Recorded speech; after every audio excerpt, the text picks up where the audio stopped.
should you do what you love for money and love what you do?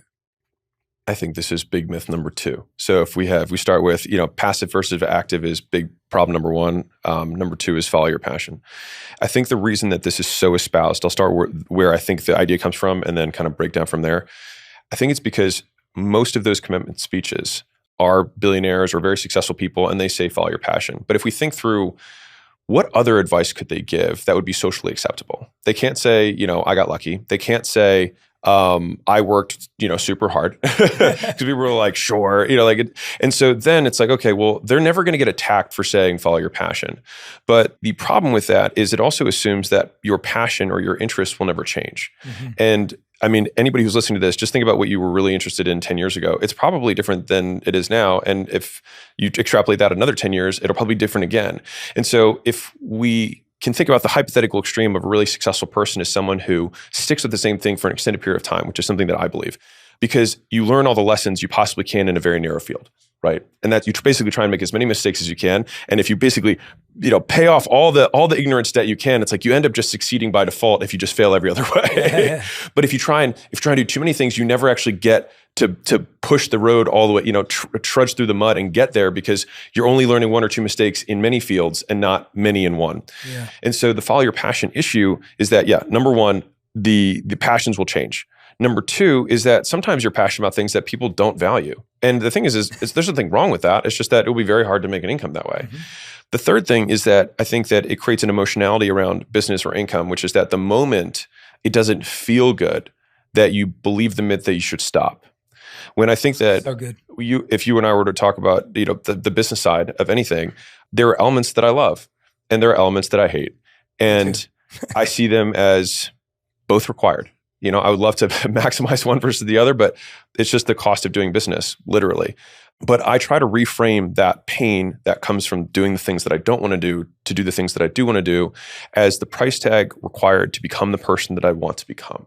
And so if we think about the traits of any person, so it's like, if I want to be patient, then I can't expect things to happen faster, right? Like if we were to go to the end of our lives and say, hey, I want these character traits. It's like, well, if you had to play a character in a video game and make them that way, it's like, well, what would you have to put them through in order to get those traits? It's like, well, if you want patience, then you're not going to get things quickly. If you want to have endurance, it's like you have to be able to tolerate suffering, right? If you want to be wise, it's like you're going to have to get burned and you're going to have to learn the value of judgment. And sometimes that means you're going to get betrayed in order to learn that pattern. And so it's like we lament the price tag for the things that we want. And I think that, at least for me, my ultimate long-term goal is just to become the person that the best version of me, right? And I think that in order for that to happen, I will have to go through pain.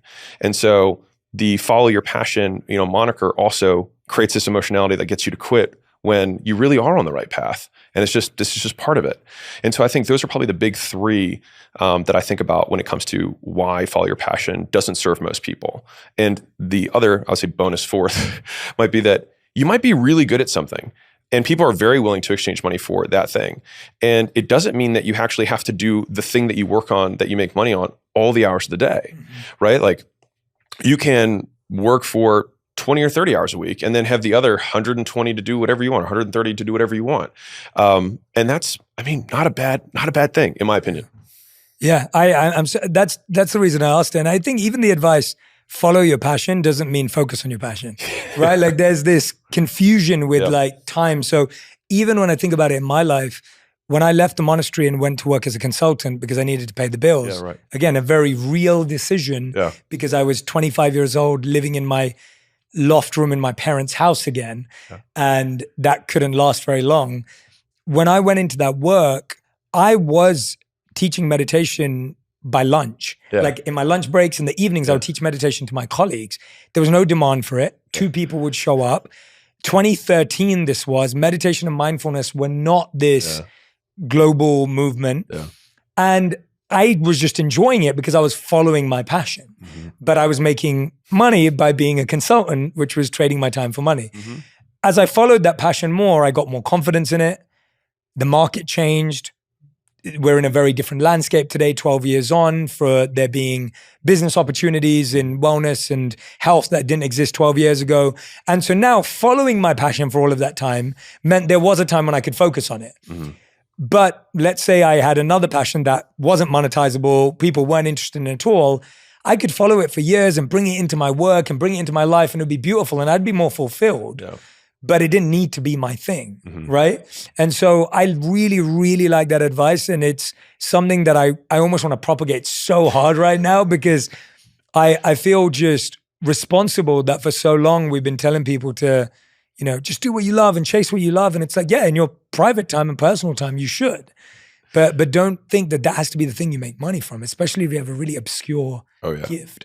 I 100% agree. I mean, I'm a utilitarian. I tend to be I've probably edged too much on pragmatic. And maybe that's just the immigrant upbringing of just like, how are you going to pay your bills? That's all anyone cared about. Well, the funny thing is I had that too. Yeah, no, for sure. My parents are immigrants too. But I think that I think I got really lucky to figure out what I loved really early. Yeah. And I got really lucky that I got to get really good at it really early. I had this mentor really early on in my career who said, never do what you love, because then it becomes work. And so just a completely counter take. And this guy was a guy who just had he had 3 or 4 stores that he ran, and he retired at age 28. And not as a gazillionaire. I think he made something in the neighborhood of probably like $30,000, $40,000 a month, take home. And for 20 years, he did nothing besides collect his money once a month, and then he played golf 5 days a week, and he got to hang out and basically be there for the entirety of his kids, and he loved that. And that was that he accomplished. He used to tell me, he's like, I slayed the dragon of life. And so what's interesting is that now that his girls are out of the house, he now is going back, and he's back into work. He's like, well, what am I going to do now, right? I wholeheartedly agree with the not following your passion piece. The practical translation might be, or at least my third myth that I would probably tack onto this as we're building these, is overbelief in idea and underbelief in execution. Oh yeah, so true. And so there's 2 elements to this. So one is that I think many people who are intimidated to start believe that they have to start the next Facebook, and the Zuckerbergs and the Bezos of the world are so incredibly rare. The vast majority of people who got into business have many failed businesses that led them to fail into success, right? And so one is that the idea has to be this big, amazing thing. And the second is that that the idea itself is the success, right? Because they'll share with as many people as they can, and they almost scratch the itch of starting when you haven't done anything. I say there's basically 4 steps to starting a business. It's like, you have to get an LLC, you take the LLC to a bank, and then you get a bank account, and then you connect that bank account to a payment processor. And then you go ask a stranger if you can do something in exchange for money. And if you do all 4 of those things, you have a business. That's it, right? And so a lot of people like spend years being like, I'm going to start a business one day. It's like, you can do it tomorrow. You can literally do all of this tomorrow.